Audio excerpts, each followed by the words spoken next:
जय हिंद साथियों। स्वागत है आप सभी का हमारे YouTube चैनल ज्ञान आरबीएल में। दोस्तों, आपको पता है यूपीएसआई के परीक्षा बहुत जल्द होने वाले हैं और आपको बता दूं कि यूपीएसआई के मूल विधि संबंधित मैंने 8 अधिनियम दोस्तों पढ़ा दिए हैं। आप सभी के बहुत ज़्यादा कमेंट आ रहे थे, सर भारतीय न्याय संहिता ला दीजिए। देखिए, मैं आपके लिए ये शुरू कर रहा हूं क्योंकि ये लंबा चलेगा, ठीक है। और उसके लिए दोस्तों आप सभी का सहयोग चाहिए। सहयोग क्या है दोस्तों, आप चैनल को ज़्यादा से ज़्यादा शेयर करिए, अपने स्टेटस पर लगाइए साथियों, क्योंकि देखिए आपके लिए अगर मैं मेहनत कर रहा हूँ, थोड़ा सा आप भी हमारे लिए कुछ कर सकते हैं और ज़्यादा से ज़्यादा लोगों को जोड़िए हमारे चैनल के साथ, जिससे दोस्तों देखिए जितना ज़्यादा व्यू आएगा दोस्तों हमारा भी थोड़ा सा मोटिवेशन होता है कि इसके लिए हम भी बहुत अच्छे से काम करें, ठीक है। तो चलिए दोस्तों, आज भारतीय न्याय संहिता का पहला पार्ट है। इसमें हम इसकी बेसिक चीज़ें देखेंगे जहाँ से क्वेश्चन बनते हैं, ठीक है। तो भारतीय न्याय संहिता देखते हैं, उसके पहले मैं आपको बता दूं कि मेरे साथियों जो बच्चे पहली बार जुड़े हैं उनको बताता हूँ कि चले जाइए हमारे प्लेलिस्ट पर। देखिए यूपीएसआई यूपी पुलिस के लिए हमने स्टैटिक जीके शुरू की है, ठीक है। स्टैटिक जीके दोस्तों 24 मैराथन क्लास में पूरे का पूरा खत्म स्टैटिक जीके, तो जा करके देखिए, एक बार जरूर देखिए। और दोस्तों ये रही मूल विधि की प्लेलिस्ट, ठीक है। अगर पहली बार जुड़े चले जाइए, देखिए 8 एक्ट तो हमने एक चैप्टर में एक एक्ट चाहे इतना लंबा हो दोस्तों करवा दिया है। अब दोस्तों बीएनएस शुरू कर रहा हूं आप सभी के लिए, भारतीय न्याय संहिता, ठीक है। इसके अलावा दोस्तों आप सभी के लिए हमने संविधान भी पढ़ाया, तो जा करके पढ़ लीजिए, ठीक है। और देखिए जिन बच्चों को इनकी पीडीएफ वगैरह चाहिए वो हमारे ज्ञान आरबीएल ऐप को डाउनलोड कर ले दोस्तों। प्ले स्टोर पर जाइए, लिंक मिल जाएगा नीचे डिस्क्रिप्शन बॉक्स में, ठीक है। वहाँ पे जाइए, आप चाहते दोस्तों ये देखिए ये स्टैटिक जीके की ई बुक है 99 रुपीज़ में। अगर इसको चाहते हैं लेना तो ले सकते हैं, परचेस करके इसे निकलवा के प्रिंट भी करवा सकते हैं आप डाउनलोड करके, ठीक है। ज्ञान आरबीएल ऐप डाउनलोड करें दोस्तों और चले जाइए ई बुक्स वाले कॉलम पे। और जैसे ई बुक्स वाले कॉलम पे जाएंगे दोस्तों, देखिए ये है आपके मूल विधि की ई बुक, ठीक है। 149 रुपये, देखिए 199 रुपये प्राइस है, मगर अभी ऑफर प्राइस में आपको 149 रुपये मिल जाएगी दोस्तों। इन्हें आप प्रिंट भी करवा सकते हैं डाउनलोड करके। आपको बता दें इसमें टोटल दोस्तों 20 अध्याय मिलेंगे, मतलब 20 तरीके एक्ट मिलेंगे, जिसके बारे में हमने बहुत अच्छे से समझाया भी है, ठीक है। तो ये जा करके आप ले सकते हैं, परचेज कर सकते हैं, इन्हें आप डाउनलोड करके प्रिंट भी करवा सकते हैं, जिसमें आपको बीएनएस हो गया, बीएसएस हो गया, है ना, बीएनएसएस हो गया, आईटी एक्ट, मानवाधिकार, साइबर क्राइम, इस तरह दोस्तों दहेज प्रथा, है ना, जनहित याचिका, पर्यावरण अधिनियम, ठीक है, भ्रष्टाचार अधिनियम, SC ST एक्ट, सब कुछ मिलेगा दोस्तों 20 तरीके का अध्याय, ठीक है। तो जाकर के इसको ले सकते हैं। इसके अलावा दोस्तों और भी चीज़ें जैसे करंट अफेयर हो गया, है ना, और दोस्तों कंप्यूटर हो गया, ठीक है। हिंदी की ई बुक्स हैं, उत्तर प्रदेश स्पेशल है, स्टैटिक जीके दोस्तों ये रहा यूपीएसआई यूपी पुलिस के लिए जो स्पेशल टॉपिक हैं, देख सकते हैं, इसका स्क्रीनशॉट ले सकते हैं, ठीक है। इसके अलावा दोस्तों पॉलिटी भी मिल जाएगी मात्र 50 रुपीज़ में दोस्तों, ठीक है। पॉलिटी की ई बुक आप इसे निकलवा के प्रिंट भी करवा सकते हैं। इन सभी के डेमो दोस्तों आप प्ले लिस्ट में जाकर के देख सकते हैं। चलिए शुरू करते हैं वीडियो को। मेरे साथियों, आज हम देखेंगे भारतीय न्याय संहिता, जिसको हम शॉर्ट फॉर्म में, भारतीय न्याय संहिता को हम शॉर्ट फॉर्म में क्या बोलेंगे, BNS, ठीक है, BNS, ठीक है, 2023, ठीक है। B से भारतीय, N से न्याय, S से संहिता। आप सभी को दोस्तों पता होगा कि ये 2023 में दोस्तों बनकर तैयार हुआ है, ठीक, और 2024 से इसको लागू किया गया है। अब देखिए ये आपको पता है कि ये किसकी जगह आया है, तो आपको बता दें कि हाल ही में दोस्तों 3 नए कानून बनाए गए थे, ठीक है। ये दोस्तों IPC की जगह आया है ना, भारतीय दंड संहिता यानी कि इंडियन पैनल कोड की जगह जो 1860 था, ठीक है, उसकी जगह ये लाया गया है, ठीक है। इतना समझ गए। चलिए पहली चीज दोस्तों कुछ बेसिक चीजें देखेंगे। भारतीय न्याय संहिता डायरेक्ट नहीं पढ़ेंगे क्योंकि क्वेश्चन इसके मतलब देखिए आपको चीजें समझ में आनी चाहिए, रटना नहीं है, समझना है, ठीक है। तो पहली चीज कानून, ये कानून है। देखिए कानून क्या होता है, नियमों का एक समूह होता है जो समाज में सदस्यों के कार्यों और व्यवहारों को विनियमित करने के लिए समाज के संस्थानों के माध्यम से बनाया और लागू किया जाता है। देखिए अगर कानून ना होते, आप सोचिए कि हमारे लिए कोई कानून ना होते तो हम लोग क्या करते, जिसको चाहते उसको मार देते, जिसको चाहते उसको लूट लेते, कुछ भी करते, कोई डर नहीं होता, पूरा मतलब अराजकता फैला हुआ होता। मगर दोस्तों अब क्या है, आपको लगता है आप किसी के घर में चोरी करेंगे तो आपको सजा होगी, है ना, सजा होगी, पुलिस आएगी, उठा के ले जाएगी, आपके घर परिवार में अंडरवर्ल्ड में दोस्तों थू थू हो जाएगा कि इसने इसके 10 रुपए चुरा लिए, ठीक है। तो इसलिए दोस्तों कानून बनाए गए, जिनका उद्देश्य क्या था, जो कानून बनाए गए हैं, ठीक है ना। जैसे अगर भारतीय न्याय संहिता नहीं होती दोस्तों तो क्या होता, हम लोगों पर कोई भी दिक्कत नहीं होती, भाई किसी को मार देते, है ना, किसी को लूट लेते, कोई दिक्कत नहीं थी, मगर दोस्तों ये इसीलिए बनाया गया भैया मानव मानव रहे। ठीक है, समझ रहे हैं। चलिए देखिए, कानून बनाने का उद्देश्य क्या होता है। पहली चीज सुरक्षा, ठीक है, लोगों की सुरक्षा सुनिश्चित करना। आप रात में जा रहे हैं, कोई आपको लूट ले रहा, कोई आपको मार दे रहा है, इन सबसे सुरक्षा के लिए ही कानून बनाए गए हैं। उत्तरदायी, है ना, कि एक दूसरे के प्रति उत्तरदायी रहे दोस्तों, भाईचारा बना रहे, ठीक है, किसी से किसी को कोई मतलब नुकसान न पहुंचाए। नैतिकता, है ना, आपके अंदर नैतिकता होनी चाहिए। समानता, सभी को समान लगे, जैसे संविधान बनाएगा कि समधन विधान, सभी लोग क्या है, सबके लिए बराबर कानून। ठीक है, मानवाधिकारों को उल्लंघन आदि को रोकने के लिए दोस्तों कानून बनाए जाते हैं। बहुत सारे रीजन है, कुछ हमने ऐसे गिना दिए हैं। ठीक है, ठीक है, किसी का मानवाधिकार को उल्लंघन हुआ उसके लिए भी चीजें हैं, ठीक, कानून बने हैं कि भैया आपका उल्लंघन हुआ तो आप जाइए, इसके जरिए आप केस दायर करिए। ठीक है, चलिए अब दोस्तों कानून मुख्यतः दो प्रकार के होते हैं। कानून के प्रकार की मैं बात करूं तो मुख्यतः दो प्रकार के होते हैं। एक सामान्य कानून होता है, या किसी अधिनियम के द्वारा नहीं बनाए जाते, जैसे कि होते हैं ना कि भैया हमारा कानून है कि भैया ये हमारा कानून चलेगा। गुंडा लोग होते हैं ना गांव में कि हमारा कानून चलेगा, यानी कि ये कोर्ट के फैसले के आधार पर, जैसे कोर्ट ने कह दिया भैया इनको जाकर के, है ना, कि ये कर, इनको ये दंड दिया था, वो मतलब समझिएगा, है ना, बिना किसी न्याय के, बिना किसी अधिनियम के इनको बताएगा कुछ कि ऐसी ऐसी चीज़ है ना। तो यानी कि सामान्य कानून यह किसी अधिनियम के द्वारा नहीं बनाए जाते हैं, या कोर्ट के फैसले के आधार पर चलते हैं। जैसे घर में भी कानून चलता ना माता पिता का, अरे हमने बोल दिया ना कि आप क्या करेंगे, बर्तन धुलेंगे तो धुलना है। ठीक है, ये सामान्य कानून का। वैधानिक कानून क्या होता है दोस्तों, देखिए, तो कोर्ट द्वारा फैसले द्वारा सुना दिए गए, है ना, आधार पर चलता है। वैधानिक कानून का होता है या सरकार द्वारा किसी न किसी अधिनियम के द्वारा बनाए थे, मतलब जो सरकार ने कोई अधिनियम पास कर लिया भैया, लोकसभा, राज्यसभा, राष्ट्रपति महोदय के हस्ताक्षर द्वारा कोई कानून पारित करके लाया गया हो। जैसे जो हम पढ़ रहे हैं BNS हो गया, BNSS हो गया, है ना, पॉक्सो एक्ट हो गया 2012 वाला, IT एक्ट, मतलब जो अधिनियम बन के आए हों उन्हें वैधानिक, यानी कि वैधानिक तरीके से जो लागू किए गए हों, ठीक है, उन्हें हम कानून वैधानिक कानून बोलते हैं। समझ गए। चलिए देखिए, अगर मैं बात करूं लक्ष्य के आधार पे कानून को हम दो भागों में बांट देते हैं। समझिएगा, थोड़ा समझने की कोशिश करिएगा। ठीक है, समझने की थोड़ी सी कोशिश करिएगा। पहला है आपराधिक या फौजदारी कानून। ठीक है, आपराधिक या फिर फौजदारी कानून। अब कहेंगे सर ये क्या है।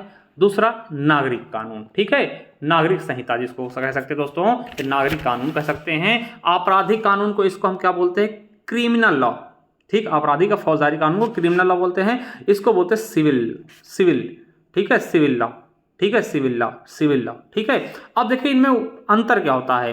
देखिए इसके उदाहरण बोले, अगर किसी को आपने अपराध किया कोई, ठीक है, आपराधिक कानून का मतलब अपराध, यानी किसी का आपने मर्डर कर लिया, उसको लूट लिया, ठीक है, उस किसी का बलात्कार कर दिया या कुछ ऐसी चीजें, देशद्रोह कर दिया, तो वो क्या है, आपराधिक कानून है। ठीक है, अब नागरिक कानून क्या होते हैं। ठीक है, सिविल लॉ क्या होते हैं, आपने घर में दोस्तों बीवी को तलाक दे दिया, ठीक है, समझ रहे हैं, या फिर जमीन कोई विवाद, है ना, जमीन आपने किसी का हड़प ली, ठीक है, तो ये दोस्तों नागरिक कानून है, ये आपराधिक नहीं, ये नागरिक कानून। ठीक है, अब देखिए जो आपराधिक कानून होते हैं इसमें क्या होता है, इसका गोल क्या होता है, इसका लक्ष्य क्या होता है, तो आपको बता दें कि आपराधिक कानून का लक्ष्य होता है दंड देना।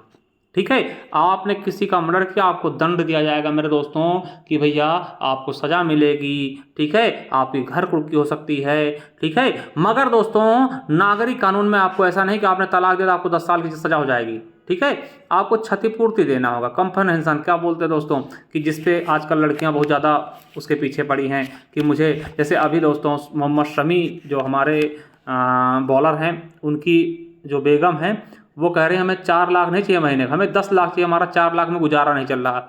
अब इन मोहतरमा कौन बताए कि भैया हमारे यहाँ राष्ट्रपति की ही जो होती ना सैलरी वो 5 लाख है। ठीक है, हालांकि भत्ते तो मिलते हैं, मगर फिर भी देखिए कि इनको 4 लाख रुपए महीने मोहम्मद शमी जी दे रहे हैं, इनको इसमें गुजारा भत्ता नहीं। समझ में आ रहा है दोस्तों, ये कहती है हमको 10 लाख महीने चाहिए, हराम का, है ना। समझिए 5 लाख तो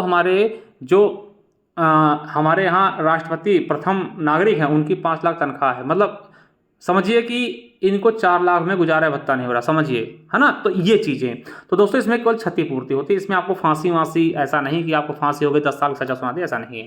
ठीक है, इसके प्रभाव कहाँ तक होते हैं, ये पूरे समाज के विरुद्ध हैं। गलत काम करे दोस्तों समाज के विरुद्ध हैं, आपने किसी का रेप कर दिया, पूरे समाज का कलंक कर दिया। ठीक है, और दोस्तों तलाक वलाक लेके ये आपकी निजी पार्टियों के बीच की सहमति होती है, भैया पति पत्नी के बीच की बात है, अगर आप चाहते हैं तो ले सकते हैं। ठीक, अभियोजक कौन होता? तो सरकार दंड दिलाने के लिए कार्य करती है। दोस्तों आपने कोई मर्डर किया है, कुछ भी किया, तो सरकार क्या करेगी, आपको दंड दिलाने की कोशिश करेगी। इसमें क्या होता है, अगर आपने इसमें अभियोजक कौन होगा? सिविल कानून में निजी लोग आपके देखिए वर पक्ष के वधु पक्ष के व्यक्तिगत रूप से। ठीक है, चलिए अब इनके जैसे आपराधिक कानून कौन कौन से? बीएनएस हो गया, बीएनएसएस हो गया, पॉक्सो एक्ट हो गया, आईटी एक्ट का है आपराधिक कानून है।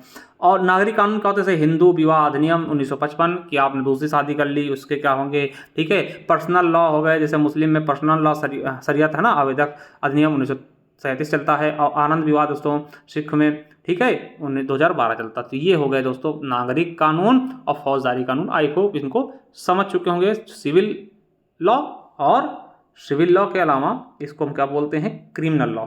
ठीक है, समझ गए? देखिए तो समझने की कोशिश भी करिए। ठीक है, चलिए अब दोस्तों देखिए आपराधिक कानून क्या होते हैं, तो आपको बता दें आपराधिक कानून क्या होते हैं। तो साथियों यह लोगों के हानिकारक खतरनाक कृत्यों को नियमित करते हैं। देखिए जो आपराधिक कानून होंगे वो दोस्तों कोई जैसे नालायक है, ठीक है, वो दोस्तों जो मर्जी करता है, तो उसको दोस्तों गतिविधियों पे जो हानिकारक गतिविधियां, किसी को तंग करना, किसी को परेशान करना, किसी को लूटना, किसी को प्रताड़ित करना, उन कृत्यों पर दोस्तों क्या करता है? कृत्यों को नियमित करता है। और जो दूसरों की संपत्ति यानी किसी दूसरे की संपत्ति को हानि पहुंचा रहा है, उसके स्वास्थ्य को हानि पहुंचा रहा है, उसकी सुरक्षा को चैलेंज कर रहा है, उसकी नैतिकता को नुकसान पहुंचाते हैं, इनको रोकने के लिए दोस्तों आपराधिक कानून बनाए जाते हैं। आपसे अब पूछता दोस्तों अपराध के तत्व कौन कौन से हैं? तो दोस्तों मुख्यतः अपराध करने के 4 तत्व होते हैं। अपराध के तत्व क्या हैं? 4। पहला एक मानव होना चाहिए, ठीक है, ए ह्यूमन बीइंग। क्या? A human being. दोस्तों इसमें क्या होता है? कोई भी अपराध किसी मानव या व्यक्तियों के समूहों द्वारा ही किया जाएगा। ठीक है, अब कोई जानवर दोस्तों जाके तुम्हारा घास खाया तो इसका मतलब उसने अपराध, जानवर में अपराध नहीं होता। जानवर तो दोस्तों मनुष्य से अच्छे होते हैं। तो एक मानव होना आवश्यक है। ठीक है, यानी तत्व क्या होना चाहिए? एक मानव। ठीक है, यानी कि आपसे पूछ सकता है कि अपराध के मुख्य निम्नलिखित में से कौन सा तत्व नहीं है? ठीक है, तो मानव, ए ह्यूमन बीइंग, यानी कोई भी अपराध किसी व्यक्ति या व्यक्तियों के समूहों द्वारा किया जाएगा, ये आपको पता होना चाहिए। दूसरा दोषी मन। देखिए केवल मानव से ही आपका अपराध तत्व नहीं है, दोषी मन भी होना चाहिए, यानी आपराधिक मन भी होना चाहिए उसका। ठीक है, जिसको हम मेंसरिया बोलते हैं। क्या बोलते हैं? मेंसरिया बोलते हैं। ठीक है, यानी कि गिल्टी माइंड। ठीक है, समझिएगा, बहुत अच्छा समझिएगा। यानी कि आपराधिक कार्य करने से पहले दिमाग में सोचना, यानी आपराधिक का इरादा आपराधिक होना चाहिए, इससे गलत काम करने का मानसिक इरादा भी होना चाहिए। यानी कि एक आप मनुष्य हैं, आप फिर सोचेंगे यार कि मैं इस व्यक्ति को जान से मार दूं। ठीक है, जान से मार दूं, अभी सोच रहे हैं तो दोस्तों कहीं ना कहीं अपराध के आप एक एक सीढ़ियों को चढ़ते हुए जा रहे हैं। ठीक है, आपने सोचा कि आपके मन में दोषी मन हुआ कि चलिए मैं यार इस क्या करता हूं, इससे पैसे छीनता हूं। ठीक है, तो ये क्या होगा? आपका मन दोषी मन हो गया। ठीक है, मेंसरिया इसको बोलते हैं। ठीक है, हो सकता है इंग्लिश में पूछ ले। तो यानी कि अपराधी का इरादा आपराधिक होना चाहिए, इससे गलत काम करने की मानसिक इरादा होना चाहिए। अब आपराधिक मन हो गया, एक मनुष्य था, उसने गलत सोचा किसी गलत करने के लिए, अभी सोचा था, अब दोष कृत्य करेगा। दोषी मन के साथ एक अवैध कार्य या चूक होनी चाहिए, यानी कि वो चाहेगा, उसने सोचा था कि मैं इसको लूट लूंगा, तो गया, है ना, कट्टा दिखाया, भैया क्या बोला कि भैया फिजिकल एक्शन लेने पड़ते हैं, इसमें जाकर के कहा भैया हाथ खड़ा कर दो और हमें अपनी गोल्ड की चेन दे दो। तो दोषी कृत्य आपने कार्य भी कर दिया। ठीक है, अब देखिए इसका एक और तत्व होता है क्षति, चोट या हानि पहुंचाना। आप गए, देखिए दोषी मन और दोषी कृत्यों के बीच एक सहमति होनी चाहिए, साथ ही यह साबित होना चाहिए कि दोषी कृत्य के कारण क्षति भी हुई है। देखिए ऐसा नहीं है कि आपने क्या किया, दोषी मन के मैं इसको मारूंगा, इसका मर्डर करूंगा, आपने कृत्य करने गए और आप वहां गए मगर आपने मारा नहीं, उसको हानि नहीं पहुंचाई, तो अभी अपराध नहीं हुआ है। ठीक है, यानी कि उसके साथ साथ उसको क्षति पहुंचनी चाहिए या चोट पहुंचनी चाहिए, उसकी हानि होनी चाहिए, तब जाकर के दोस्तों ये 4 तत्व हैं। ठीक है, जैसे कि लूट आप कर रहे हैं, लूट में किसी को चोट नहीं आती फिर भी वह क्राइम होता है, ये चीज़ याद रखेंगे। देखिए लूट कर रहे हैं तो वो क्राइम होता है, मगर उसको हल्का फुल्का क्राइम है। ठीक है, तो याद रखेगा कि इंजरी, देखिए चोट का मतलब किसी बॉडी पे चोट हो, किसी को माइंड यानी आप देखिए, जरूर नहीं कि आपको घाव दिखे, ठीक है, किसी के मनुष्य की शरीर पे घाव हो सकता है, या फिर उसके दिमाग रूप से आपने उसको परेशान किया हो, या फिर उसकी प्रॉपर्टी पे दोस्तों आपने हानि पहुंचाई हो, ठीक है, तो ये सारी चीज़ें, ठीक है, या फिर उसके रेपुटेशन पे आपने प्रॉब्लम क्रिएट किया हो, ये सभी चीज़ें होनी चाहिए, ठीक है। समझ रहे ना, बहुत अच्छे समझिएगा दोस्तों, कोई दिक्कत वाली बात नहीं है, ठीक है, ये चीज़ आपको बता दें, ठीक है।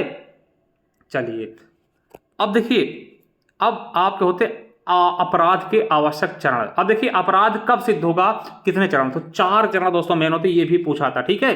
पहला है अपराध के मुख्यतः 4 चरण होते हैं, अपराध के लिए जो आवश्यक चरण हैं वो 4 होंगे, ठीक। अभी ये तत्व आप देखिए, अपराध के चरण कौन कौन से। पहला है इरादा या आशय, आपका आशय होना चाहिए, इंटेंशन जिसको बोलते हैं भैया, कि भैया हमारा आशय है कि हम इसको जा करके गोली मारेंगे, ठीक है, मर्डर करेंगे इसका, ठीक है, तो ये हो गया आशय, इंटेंशन।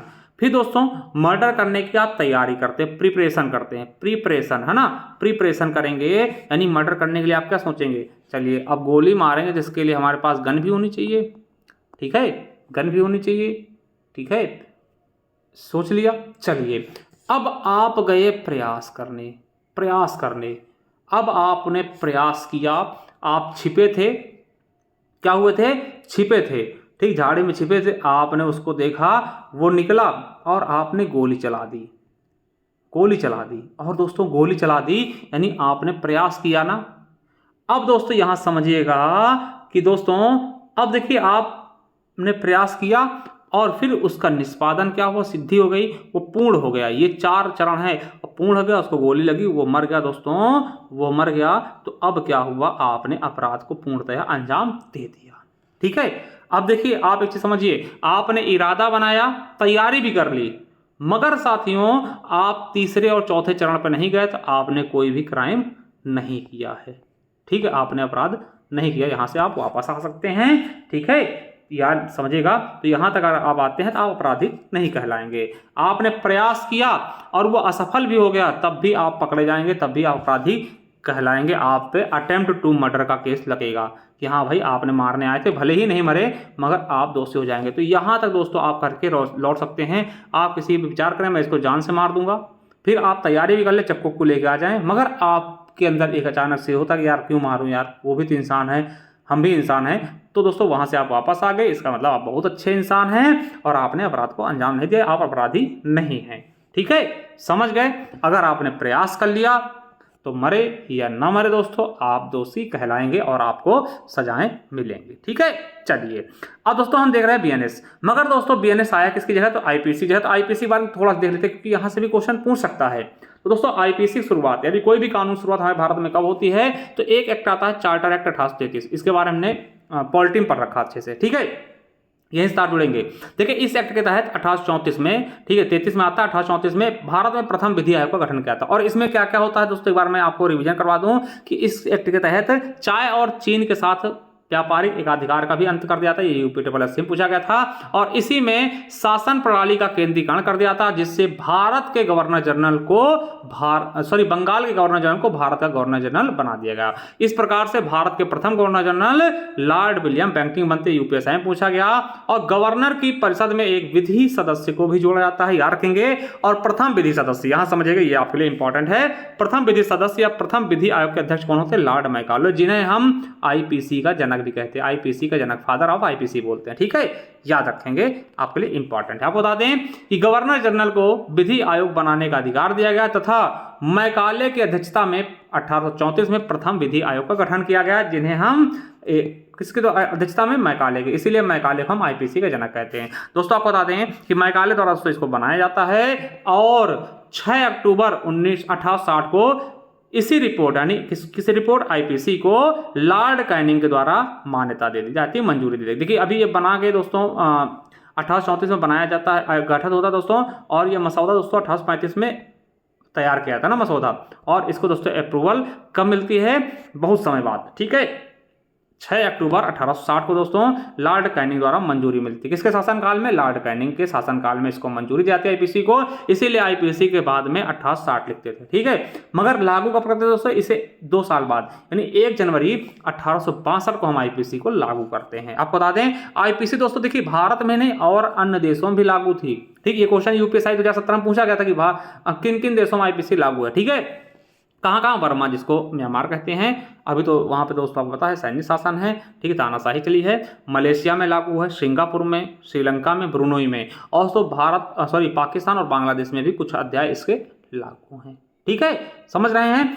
आपको बता दूं साथियों कि आईपीसी में कुल 23 अध्याय 511 धाराएं थी। जो आईपीसी था, है ना, इंडियन पेनल कोड यानी भारतीय दंड संहिता। ठीक है, इसका दंड का मतलब था, और इसमें न्याय है दोस्तों। हमारा जो नवीनतम आया है भारतीय न्याय संहिता कर दिया गया। ठीक है दोस्तों, जो पुराना जो आईपीसी था जिसे हमने खत्म कर दिया है अंग्रेजों के जमाने का, तो 23 अध्याय 511 धाराएं थी, जिसे 1 जुलाई 2024 में समाप्त करके इसकी जगह बीएनएस लाया गया, यानी कि भारतीय न्याय संहिता लाया गया, जिसमें दोस्तों 20 अध्याय 358 धाराएं हैं, यानी कि पहले से कम अध्याय हैं और पहले से बहुत कम धाराएं हैं।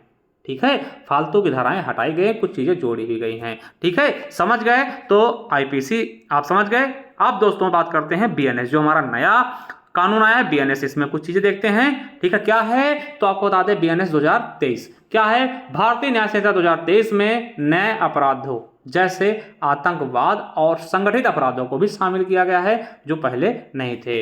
राजद्रोह कानून को समाप्त कर दिया गया है, राजद्रोह को समाप्त करके, और आपको बता दें दोस्तों एक नया दंड जोड़ा गया है, सामुदायिक सेवा को दंड के रूप में जोड़ा गया है, और पीड़ितों के अधिकारों पर ध्यान केंद्रित किया गया है। इसमें आधुनिक सामाजिक चुनौतियों के अनुरूप कई महत्वपूर्ण बदलाव भी किए गए हैं। इसकी मुख्य विशेषता की बात करूं, जिसमें नए क्या चीजें शामिल की गई इसमें, तो आपको बता दें कि पहला आतंकवाद को शामिल किया गया है, यानी कि आतंकवाद को एक अपराध के रूप में परिभाषित किया गया है, जो कि दोस्तों आईपीसी में नहीं किया गया था, जो देश की एकता और अखंडता को खतरे में डालने वाले कृत्य करते हैं। दूसरा संगठित अपराध जैसे अपहरण, है ना, जबरन वसूली और साइबर क्राइम जैसे अपराधों को संगठित अपराध के रूप में शामिल किया गया है, जो पहले आईपीसी में नहीं थे। सामुदायिक सेवा दोस्तों आपको बता दें, अब सामुदायिक सेवा को सजा के रूप में जोड़ा गया, जो आईपीसी में नहीं था, यानी एक सजा और बढ़ा दी गई है। ठीक है, अभी हम आगे देखेंगे भी। ठीक है, चलिए, राजद्रोह कानून को समाप्त कर दिया गया है, यानी राजद्रोह कानून को हटा दिया गया है, और इसकी जगह भारत की संप्रभुता, एकता, अखंडता को खतरा पहुंचाने वाले कृत्यों को नया कानून बताया है।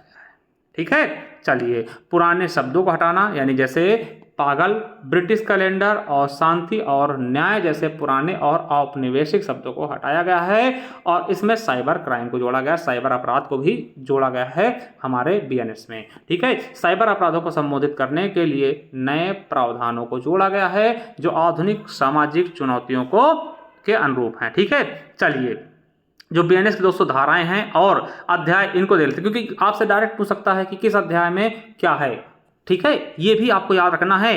ठीक है, हमने बताया कि इसमें 20 अध्याय और 358 धाराएं हैं। तो चलिए दोस्तों, इसको भी हम जल्दी जल्दी देख लेते हैं। जैसे पहला अध्याय जब हम पढ़ेंगे, तो पहला अध्याय में क्या होगा, धारा 1 से 3 तक विस्तार क्या है, प्रारंभिक है। ठीक है, अध्याय 2 में क्या है, कहाँ से कहाँ तक है, धारा 4 से 13 तक दंडों के विषय में बताया गया है।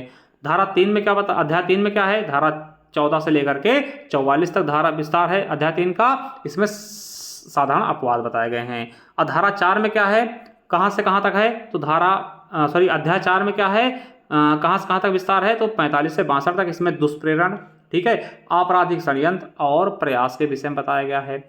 अध्याय 5 में क्या है, तो धारा 63 से 99 तक फैला हुआ दोस्तों, इसमें स्त्री और बालकों के विरुद्ध अपराधों के विषय में बताया गया है। वहीं अध्याय 6 में क्या है, कहाँ तक फैला है, 100 से लेकर के 146 तक, इसमें मानव शरीर पर प्रभाव डालने वाले अपराधों के विषय में, जीवन के लिए संकटकारी अपराधों के विषय में बताया गया है। चलिए, अध्याय 7 कहाँ से कहाँ तक, 147 से 158 तक, इसमें राज्य के विरुद्ध अपराधों के विषय में बताया गया है।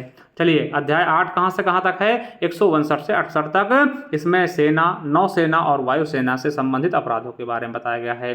चलिए, अध्याय 9 कहाँ से कहाँ तक है, 169 से 177 तक, इसमें निर्वाचन संबंधी अपराधों के विषय में बताया गया है। चलिए अध्याय 10 में क्या बताया गया, कहाँ से कहाँ तक फैला है, तो धारा 178 से 188 तक। इसमें सिक्कों, करेंसी नोट, बैंक नोट और सरकारी स्टाम्पों से संबंधित अपराधों के विषय में बताया गया है। वहीं अध्याय 11 में क्या है, ये धारा 189 से 97 तक है। इसमें लोक प्रशांति के विरुद्ध अपराधों के विषय में बताया गया है। वहीं अध्याय 12 क्या कहता है, 198 से 205 धारा तक फैला हुआ है। इसमें लोक सेवकों द्वारा या उनसे संबंधित अपराधों के विषय में बताया गया है। चलिए अध्याय 13 कहाँ से कहाँ तक है, 206 से 226 तक। इसमें लोक सेवकों के विधिपूर्ण प्राधिकार के अवमान के विषय में बताया गया। ठीक है, चलिए अध्याय 14 क्या कहता है दोस्तों, ये धारा 227 से 269 तक है। इसमें मिथ्या साक्ष्य यानी गलत साक्ष्य देना और लोक न्याय के विरुद्ध अपराधों के विषय में बताया गया है। वहीं अध्याय 15 क्या कहता है, ये 270 से लेकर के 297 धारा तक फैला हुआ है। इसमें लोक स्वास्थ्य, क्षेम, सुविधा, शिष्टता और सदाचार पर प्रभाव डालने वाले अपराधों के विषय में बताया गया है। अध्याय 16 क्या कहता है, कहाँ से कहाँ तक फैला, 298 से 302 तक। इसमें धर्म से संबंधित अपराधों के विषय में बताया गया है। और अध्याय 17 में 303 से 334 तक संपत्ति के विरुद्ध अपराधों के विषय में बताया गया है। और वहीं अध्याय 18 क्या कहता है, 335 से 350 तक। इसमें दस्तावेजों और संपत्ति चिन्हों अपराधी संबंधी अपराधों के विषय में। वहीं 19 क्या कहता है, 351 से 357 तक फैला हुआ है। इसमें आपराधिक अभित्राश, अपमान और क्षोभ के विषय में। वहीं अध्याय 20 का कहता है, 358 धारा निरसन और व्यावृत्ति। ठीक है, तो दोस्तों ये आपकी 20 अध्याय और 358 धाराओं तक आपने देख लिया है पूर्णतया तरीके से। ठीक है, चलिए साथियों, जो मैं पढ़ा रहा हूँ वो दोस्तों इस ई बुक से पढ़ा रहा हूँ। अगर आप इसे चाहते हैं तो दोस्तों इसका प्राइस 199 रुपये, मगर अभी ऑफर प्राइस दोस्तों हमारे ज्ञान आरबीएल ऐप को डाउनलोड कर लें, प्ले स्टोर में लिंक मिल जाएगा, वहाँ जा करके इसको आप ले सकते हैं। 149 रुपये में अभी आपको मिल जाएगी। इसे आप डाउनलोड करके प्रिंट आउट भी करवा सकते हैं। ठीक है, और दोस्तों चले जाइए प्लेलिस्ट पर। देखिए हमने संविधान पढ़ाया है यूपीएसआई के लिए, स्टैटिक जीके, और अब मूल विधि की क्लासेस भी हम लेकर आ रहे हैं दोस्तों। 8 अध्याय हम पढ़ा चुके हैं, 8 चैप्टर हम पढ़ा चुके हैं दोस्तों, 8 एक्ट। तो इसे भी जा करके आप पढ़ सकते हैं, देख सकते हैं, अच्छे से कर सकते हैं। चलिए दोस्तों, जाइए हमारे ज्ञान आरबीएल ऐप को डाउनलोड कर लीजिए, इसका लिंक नीचे दिया हुआ है। और जो भी आपको लगता है, जो भी आपके हितकारी है आपके लिए, उसे आप परचेज कर सकते हैं। चलिए, थैंक यू, धन्यवाद। मिलते हैं नेक्स्ट वीडियो, तब तक के लिए जय हिंद, जय भारत।